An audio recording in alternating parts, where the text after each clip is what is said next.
ఇప్పుడు మాట్లాడితే తప్పేంటి? ఇంట్లో నాకు ఆ ఫ్రీడమ్ కూడా లేదా? ఫ్రీడమ్ అంటే నీ దృష్టిలో అర్థం ఏంటి? పొద్దుస్తమానం నీ ఫోన్ ఎంగేజ్ రావడమా, లేక నైట్ నువ్వు 1 గంట వరకు ఆన్లైన్లో ఉండడమా? నీ చదువు కోసం నాన్న నేను ఎంత కష్టపడుతున్నావో తెలుసా? పడుతున్నారులే తెగ కష్టం. మీ మొక్కలకు ఒక్కసారి ఒక 10,000 ఇచ్చి షాపింగ్ చేసుకోమన్నారా? 10,000? 10,000 అంటే ఏంటో తెలుసంటే నీకు? నాన్న నేను కష్టపడితే సగం నెల శాలరీ. అది చెప్పేగా నా సంతోషాలు మొత్తం ఎండగట్టారు. ఇంట్లో ఫోన్ లో మాట్లాడనివ్వరు, బయట ఫ్రెండ్ తో మాట్లాడనివ్వరు. ప్రతి దానికి అనుమానించినట్టు మాట్లాడతారు. ఏంటి అన్నావు? అనుమానమా?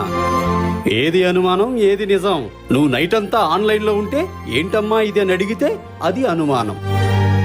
ఫ్రెండ్కి బాయ్ ఫ్రెండ్కి తేడా తెలియనంతగా నీ మాట తీరుంటే అది అనుమానం.